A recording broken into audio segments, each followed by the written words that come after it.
돈을 아끼는 게 최고의 미덕이라 믿었습니다. 외식도 줄이고 친구도 멀리하고 내 몸 아픈 것도 참고 참았습니다. 그런데 80대가 되고 보니 남은 건 숫자뿐이었습니다. 반면 비슷한 형편이었던 옆집은 지금도 사람들과 어울리고 필요한 건 스스로 해결하며 살고 있더군요. 차이는 단 하나였습니다. 그들은 돈을 돌렸었고 나는 쌓기만 했다는 것. 이게 인생의 흐름을 갈랐습니다. 첫째, 돈을 쌓은 사람 vs 흐르게 한 사람. 많은 사람들이 착각하는 게 있습니다. 돈은 무조건 모아야 한다. 지금 쓰면 안 된다. 나중에 더 필요하다. 통장의 숫자가 늘어나야 안심이 된다.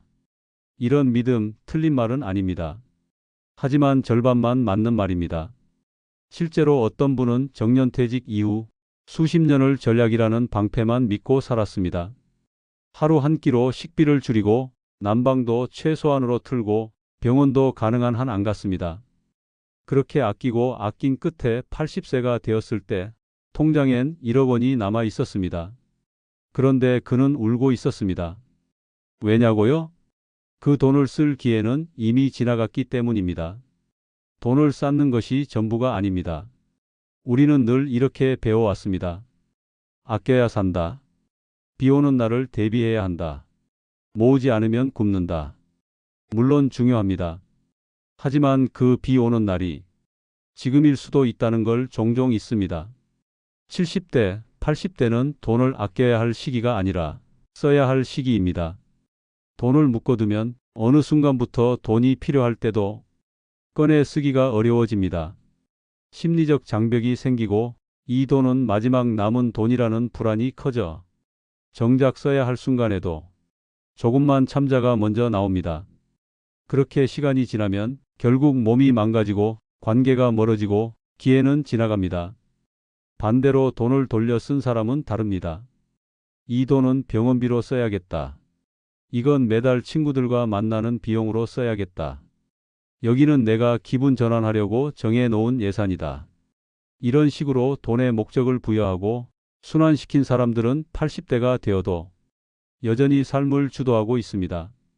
통장 잔고는 있는데 삶은 말라버린 사람들 의외로 많습니다. 돈은 있는데 쓰질 못하겠어요. 혹시 모르니까 무섭잖아요. 이런 분들이 정작 병이 생기면 가장 비싸게 지출합니다. 초기에 잡았으면 몇만 원이면 끝날 치료가 늦게 잡아서 몇백만 원이 들기도 하고 건강보험 혜택 기간을 넘겨 스스로 다 감당해야 할 때도 있습니다. 또 고장난 집 수리를 미루다가 더 큰 공사를 하게 되는 경우 잃어버린 치아를 방치하다 전체 임플란트까지 가는 경우도 있죠. 이 모든 게 지금 당장은 안 써도 될 것 같다는 착각에서 시작됩니다. 돈을 쓴다는 건 단순히 지출이 아닙니다. 지금의 나를 보호하는 투자입니다. 그걸 모르면 돈은 남고 삶은 말라갑니다. 흐르는 돈이 남는 삶을 만든다. 80대에 접어들어도 씀씀이가 자연스러운 분들이 있습니다. 그분들은 공통점이 있죠. 자기 삶의 리듬에 맞게 돈을 썼다는 것, 무리한 소비가 아니라 흐름 있는 소비를 실천한 사람들입니다. 예를 들어 매달 일정 금액은 문화생활에 쓰고 식사도 혼자 말고 함께 하는 날을 정해놓고 지출하며 간단한 여행이나 외출에도 예산을 편성해 둡니다. 이 사람들은 돈이 흘러야 살아있다는 걸 압니다.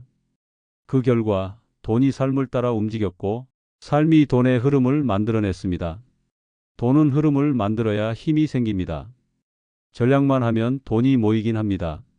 하지만 기회는 전략에서 나오는 게 아니라 순환에서 나옵니다. 도움이 필요할 때 누군가를 도울 수 있는 여유, 아플 때 빠르게 병원을 찾을 수 있는 판단력, 정서적으로 지칠 때 위로받을 수 있는 관계들. 이 모든 건 결국 돈이 적절히 흘렀을 때 가능해지는 일들입니다. 지금 많은 노년 세대가 돈이 없어서 못 산다고 말합니다. 하지만 사실은 돈을 써본 경험이 없어서 못 쓰는 경우도 많습니다. 그 결과 통장에 남은 숫자만 바라보며 그땐 왜 못 썼을까? 후회하는 날이 오는 겁니다.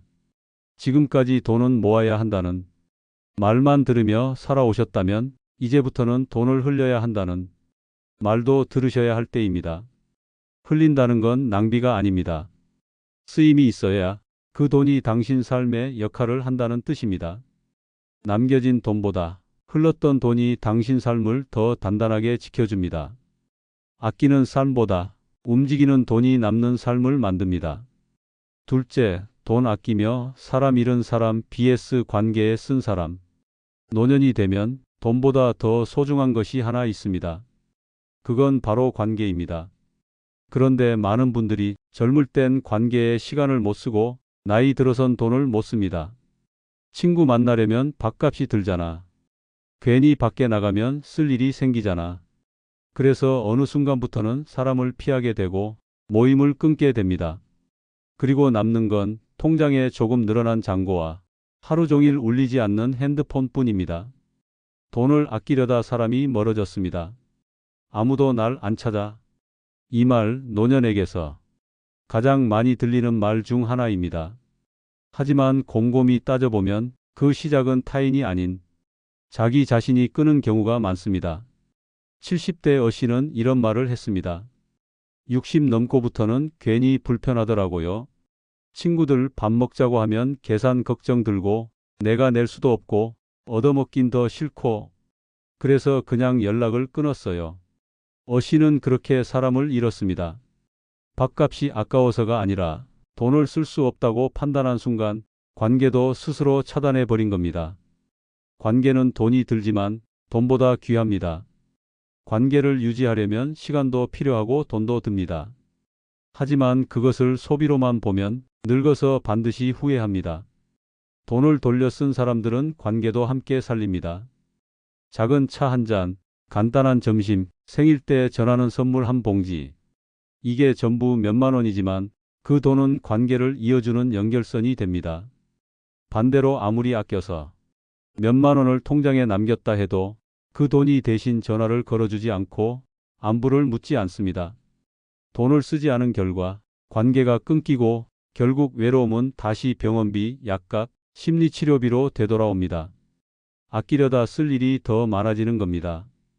돈은 사람에게 쓰는 순간 가치가 생깁니다. 많은 사람들이 이런 실수를 합니다.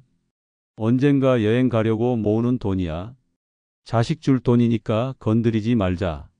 그런데 그 언젠가는 오지 않고 자식은 그 돈보다 당신의 건강과 활력을 더 원합니다. 돌려 쓴 사람은 이걸 잘 압니다. 그들은 미리 정해둡니다. 이 돈은 내 인간관계 예산이야. 매달 한 번은 친구를 만나자. 설날, 추석, 생일엔 작더라도 챙기자. 이게 바로 삶을 위한 소비입니다. 이 소비는 줄어들지 않습니다. 오히려 80대가 되면 이 돈이 삶을 지탱해 줍니다. 인간관계는 나이 들수록 투자한 만큼 남는다. 어떤 분은 이렇게 말합니다. 나는 원래 혼자 있어도 괜찮아요. 정말일까요? 그 말은 대부분 사람들 만나는데 돈 쓰기 싫다는 핑계일 때가 많습니다. 노년의 고독은 건강을 갉아먹습니다. 혼자 먹는 식사는 위를 상하게 하고 혼자 보내는 시간은 생각을 어둡게 합니다. 반면 인간관계에 조금씩이라도 돈을 쓰며 살아온 사람은 다릅니다. 밥 한 끼, 차 한 잔, 작은 선물 하나로 마음을 주고받았던 기억이 남고 그 사람들은 필요할 때 전화해 볼 수 있는 이름이 됩니다. 돈보다 사람을 잃으면 더 큰 고통이 옵니다. 관계의 빈곤은 경제적 빈곤보다 더 무섭습니다. 돈이 없으면 불편하지만 사람이 없으면 무너지기 시작합니다. 외로움은 고혈압, 당뇨, 치매 위험을 높이고 우울감과 불면증을 가져옵니다. 이걸 막아주는 건 결국 사람입니다. 그리고 그 사람을 붙잡아주는 건 작지만 따뜻한 소비입니다. 돈을 쓴다는 건 꼭 비싼 밥을 사거나 크게 선물을 하라는 말이 아닙니다. 내가 당신을 기억하고 있다는 마음을 표현하는 수단이 바로 돈입니다. 마음만 전하고 싶어도 현실은 자꾸 이렇게 말하죠. 이 나이에 뭐 하러 만나? 괜히 불편하게 하지 말자. 그냥 참고 넘어가자. 하지만 참고 참은 끝은 완전한 단절입니다. 돌려 쓴 사람은 이렇게 말합니다. 조금 써도 돼. 오늘 하루가 살아 있으니까. 이 사람 내가 살면서 진짜 고마웠던 사람이야. 내가 할 수 있을 때 표현하자. 그렇게 돈을 흘려보낸 사람은 그 흐름 속에서 관계도 정서도 삶도 이어갑니다. 돈은 모을 수 있지만 사람은 한번 끊기면 다시 돌아오지 않습니다. 노후의 외로움은 갑자기 오지 않습니다. 작은 만남을 미루고 작은 선물을 생략하고 작은 연락을 포기한 순간들이 쌓여 결국 고립이 됩니다. 그러니 돈을 돌려 쓰세요. 사람에게, 관계에 따뜻한 말 한마디에도 그렇게 쓴 돈은 절대 낭비가 아닙니다. 그건 당신 삶을 지켜준 기억이 됩니다. 셋째, 자식 눈치만 본 사람 vs 함께 계획한 사람. 내가 늙어서까지 자식한테 짐이 되면 안 되지. 애들 교육시키느라 힘들었을 텐데 더는 부담 주면 안 돼. 그래서 어떤 부모는 자기 몸 아픈 것도 참고 돈 쓰는 것도 참고 병원 가는 것도 미룹니다. 그리고 결국 병이 커지고 돈이 더 들고 자식에게는 더 큰 짐이 됩니다. 반면 어떤 부모는 달랐습니다. 자식과 솔직하게 얘기합니다. 나 이제는 병원 좀 다닐게. 내가 쓸 돈이니까 이번엔 여행 한번 다녀올게.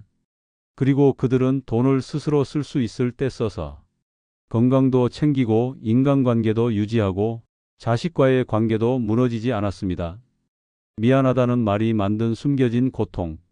노년이 되면 많은 부모들이 스스로를 자식에게 미안한 사람으로 규정합니다.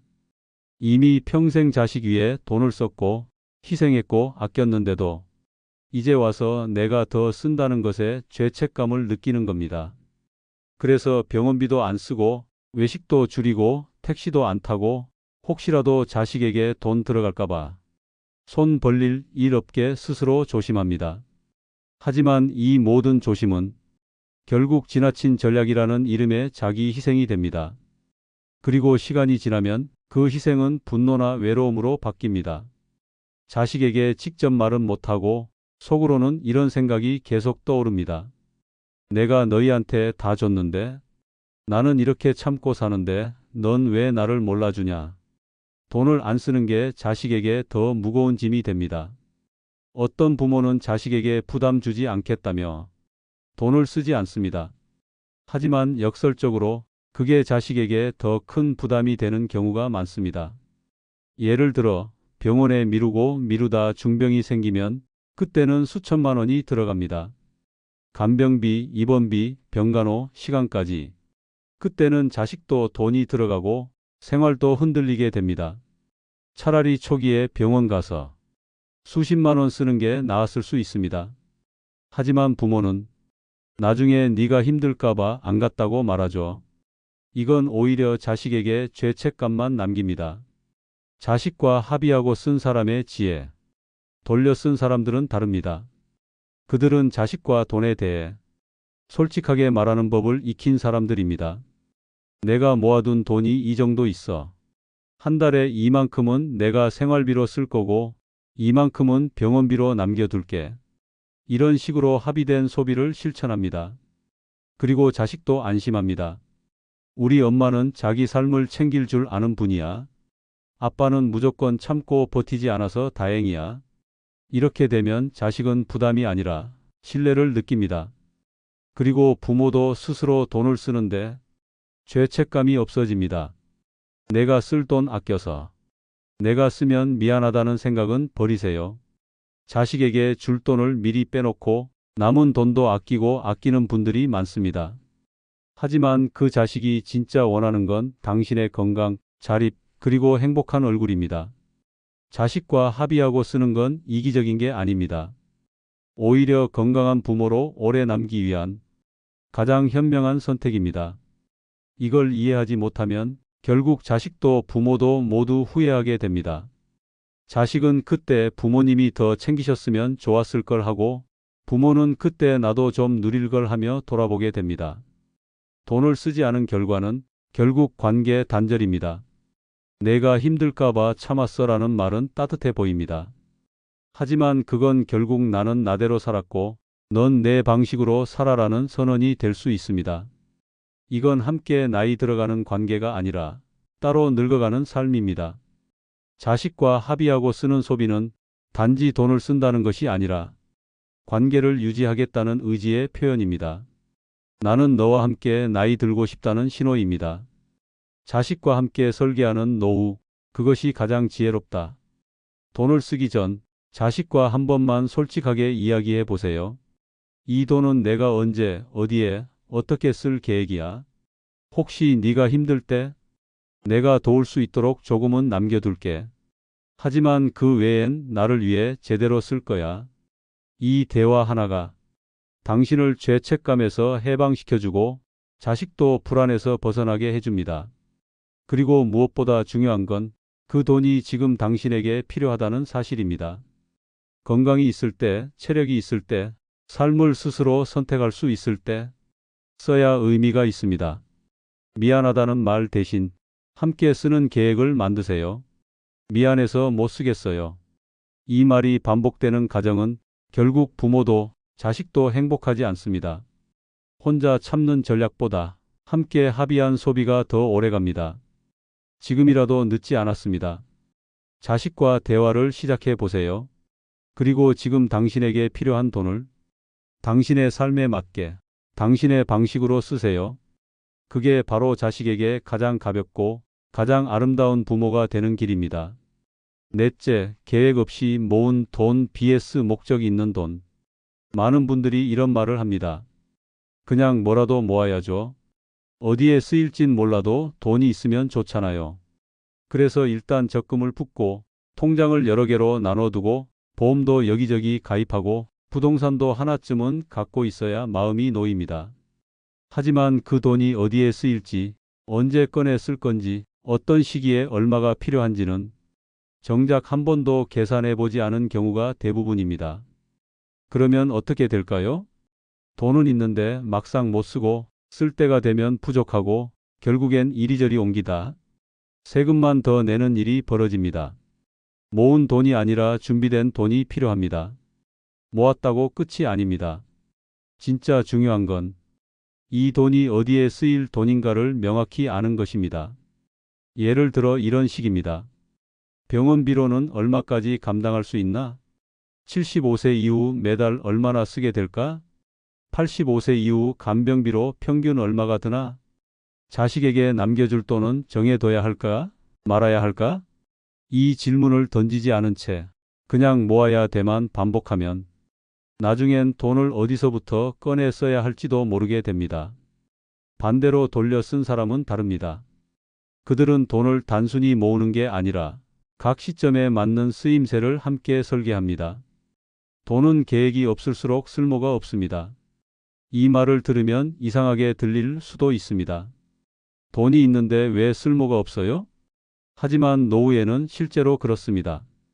예를 들어 65세에 퇴직금을 1억 받았다고 해보죠. 그걸 어디에 쓸지 계획이 없다면 보통 이렇습니다. 일부는 예금, 일부는 펀드, 일부는 부동산, 나머지는 통장에 그냥 놔둠. 그런데 문제가 생깁니다. 갑자기 큰 병이 생기면 목돈이 묶여 있어서 꺼내 쓰기 어렵습니다. 갑자기 자녀가 도와달라고 하면 일단 빼주고 본 다음 내 소비가 흔들립니다. 물가가 오르기 시작하면 그제야 생활비가 부족하다는 걸 깨닫습니다. 계획 없이 모은 돈은 늘 뒤따라갑니다. 상황이 먼저 오고 돈이 그 뒤를 쫓는 구조가 됩니다. 반대로 준비된 돈은 상황을 주도합니다. 돌려 쓴 사람은 돈을 이런 식으로 나눕니다. 매달 생활비 최소 150만 원, 의료비 적립금 매년 300만 원 예상, 인간관계 비회식, 만남 등 월 10만 원, 예기치 못한 사건 대비 1,000만 원은 항상 유동성 유지, 장기요양 대비 간병비 별도 적립. 이렇게 돈의 목적이 정해져 있으면 돈을 쓸 때마다 불안해지지 않습니다. 왜냐하면 이건 원래 이럴 때 쓰려고 만든 돈이니까라는 명확한 이유가 있기 때문입니다. 또 상황이 바뀌었을 때도 대응이 빠릅니다. 이 항목은 줄여도 되겠다. 이건 예상보다 덜 썼으니 다음 항목에 이월하자. 돈을 조절할 수 있는 힘은 계획에서 나옵니다. 지금이 아니면 못 써요를 아는 사람들. 노년은 하루하루가 마지막 기회일 수도 있습니다. 건강도, 체력도, 기분도 그렇습니다. 그런데 그 시기를 놓치면 그 돈은 써봤자 효과가 없습니다. 예를 들어 70대 초반엔 여행을 가고 싶었지만 아꼈더니 80대엔 다리가 아파 못 갑니다. 친구와 밥 한 끼 사려 했지만 그때 타이밍을 놓쳐 연락이 끊깁니다. 자기계발하겠다고 아껴뒀지만 이제는 눈도 침침하고 의욕도 없습니다. 이 모든 건 계획 없는 모은 돈이 만든 슬픈 결과입니다. 언젠가라는 말은 생각보다 빨리 늙어버립니다. 돈의 쓰임을 아는 사람은 후회가 없습니다. 반면 돌려 쓴 사람은 지출할 시기와 방향을 이미 정해둡니다. 그래서 쓸 때 죄책감도 없고 안 썼을 때 불안도 없습니다. 이건 마치 인생의 설계도를 갖고 사는 것과 같습니다. 집을 지을 때 도면이 있으면 벽도, 전기도, 창문도 목적에 맞게 배치되죠. 마찬가지로 돈도 목적이 있어야 제 기능을 발휘합니다. 이 사람들은 말합니다. 이 돈은 75세까지는 이렇게 쓰고 그 이후엔 병원비나 집 수리비로 전환하려고. 이런 식의 유연한 계획은 삶을 흔들리지 않게 합니다. 많은 사람들이 있기만 하면 되는 거 아니냐고 말합니다. 하지만 칼도 칼집에서 꺼내 써야 도구입니다. 돈도 마찬가지입니다. 어디에, 언제, 어떻게 쓸지 계획이 없다면 그 돈은 결국 멍하니 쳐다만 보게 되는 숫자로 남습니다. 더 나쁜 건 그런 돈은 자식에게 줘버리게 되고 과감하게 투자했다가 손해보고 급하게 꺼내 쓰다 세금 손해까지 보는 일로 이어진다는 점입니다. 이 모든 걸 막는 길은 단 하나입니다. 계획입니다. 계획 없이 모은 돈은 결국 쓸모를 잃습니다. 돌려 쓴 사람은 알았습니다. 돈은 방향을 정해야 흐른다는 것을. 지금 당신이 가진 돈, 그게 어떤 쓰임으로 준비되어 있는지를 꼭 점검해 보세요. 언제, 어디에, 얼마를 어떻게 쓸 것인지 구체적으로 생각해 보는 것만으로도 당신의 노후는 훨씬 더 단단해집니다. 다섯째, 숫자만 남은 인생 vs 삶을 지킨 돈. 80대가 되면 통장에 얼마가 남아 있느냐보다 그 돈이 나를 얼마나 지켜줬는가, 내 삶을 얼마나 이어줬는가가 중요해집니다. 하지만 현실은 다릅니다. 많은 사람이 60에서 70대에 아끼고 또 아낀 끝에 80세쯤에 통장을 바라보며 말합니다. 그래도 이 정도는 남겼네. 그런데 곧 덧붙여지는 말이 있습니다. 근데 내가 이걸로 뭐 했더라? 숫자만 남은 통장은 기억을 지워버립니다. 돈을 남기려고 애쓴 사람일수록 이상하게도 기억에 남은 게 없습니다. 어디 좋은데 가본 기억도 없고 누구랑 크게 즐긴 날도 없고 뭔가 나를 위해 쓴 게 없는데 돈은 남아있다. 이건 무슨 뜻일까요? 그동안의 시간과 에너지는 다 흘러갔는데 그 시간 동안 돈은 고스란히 남아 있었던 겁니다. 그 말은 곧 돈이 아무런 역할도 하지 못했다는 뜻이기도 합니다. 반면 돌려 쓴 사람의 통장은 기억으로 가득합니다. 돌려 쓴 사람은 말합니다. 이 돈은 작년 제주도 갔을 때 쓴 거고 이건 손녀 졸업식에 가서 사준 거야. 이건 친구 만나서 밥 산 날이지. 돈이 기억의 이정표처럼 쓰인 겁니다. 그들은 통장을 열어보며 금액보다 삶의 장면을 떠올립니다. 아, 이날은 따뜻했지. 그날은 진짜 웃었다. 그 돈은 줄었지만 삶은 깊어졌습니다. 이런 사람은 80세가 되어도 말합니다. 나는 참 잘 살았어. 왜냐하면 돈이 삶을 지켜준 증거로 남아 있으니까요. 돈은 남기기 위해가 아니라 살기 위해 있어야 합니다. 많은 분들이 이렇게 말하죠. 자식에게 뭐라도 남겨줘야지. 남 보기에도 내가 망한 티는 나면 안 되잖아. 그래서 생활비를 줄이고 친구도 줄이고 병원도 미루고 결국 쓸 수 있었던 돈을 남겨두고 삶은 줄어들게 됩니다. 이런 경우 통장에 1억이 남았다고 해도 정작 마지막 10년은 외롭고 고통스럽고 아무 기억도 남지 않게 됩니다. 반대로 돌려 쓴 사람은 남긴 돈이 많지는 않아도 그 돈이 자신을 건강하게, 당당하게 외롭지 않게 만들어줬습니다. 이게 바로 돈이 지켜준 삶의 힘입니다. 돈은 숫자가 아니라 삶을 연장하는 도구입니다. 노후에 돈이 없으면 불안해집니다. 하지만 돈이 있어도 못 쓰면 똑같이 불행합니다. 진짜 부자는 내 삶이 무너질 때 돈으로 막을 수 있었던 사람입니다. 건강이 무너질 때 병원에 갈 수 있었던 사람, 관계가 끊어질 때 식사 자리를 만들 수 있었던 사람, 외로움이 밀려올 때 활동에 참여할 수 있었던 사람, 지갑이 얇아질 때 유동 자금을 마련할 수 있었던 사람, 이런 사람이 돈을 삶의 방패로 쓴 사람입니다. 그리고 그런 사람만이 노후에 그래도 괜찮았다고 말할 수 있습니다. 남긴 돈보다 남은 나가 중요합니다. 어떤 분은 돌아가실 때까지 자신이 쓴 돈보다 남긴 돈이 더 많았습니다. 하지만 그 가족은 말합니다. 우리 어머니 제대로 누리진 못하고 가셨지요. 아버지 진짜 하고 싶은 거 하나도 못 하셨어요. 그리고 그 말에는 안타까움과 후회, 그리고 죄책감이 섞여 있습니다. 반대로 어떤 부모는 살아있는 동안 자신을 위해 아낌없이 썼습니다. 자식도 그걸 받고 존중했습니다. 그 사람은 떠나도 행복했던 그 모습이 기억에 남습니다. 돈을 써서 만든 삶의 조각은 오래오래 남는 사랑과 기억의 조각이 됩니다. 돈을 지킨 게 아니라 나를 지켜야 했습니다. 80세가 넘어서면 깨닫는 게 있습니다. 내가 지켜야 했던 건 돈이 아니라 나였구나. 하지만 대부분은 너무 늦게 압니다. 돈은 그대로 남아있는데 몸은 약해지고 관계는 멀어지고 하고 싶은 건 해볼 힘조차 사라졌을 때 비로소 말합니다. 그때 쓸 걸 왜 그렇게만 아꼈을까? 그 돈으로 여행 한번 갔으면 좋았을 걸.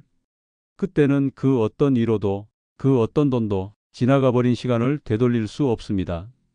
결국 통장에 남은 숫자가 많아도 당신이 그걸로 살아내지 않았다면 그건 그냥 숫자일 뿐입니다. 반면 그 돈이 당신의 건강을 지켜줬고 외로움을 막아줬고 가족과 친구 사이를 이어줬고 당신의 하루하루를 의미 있게 만들었다면 그 돈은 당신 삶을 완성시켜준 증거가 됩니다. 그러니 이제 남기는 것보다 지켜내는 것, 살아내는 것, 기억을 남기는 것에 돈을 쓰세요. 그렇게 쓴 돈은 결코 사라지지 않습니다. 그건 당신을 지켜준 삶 그 자체입니다. 돈은 쌓아두는 게 전부가 아닙니다.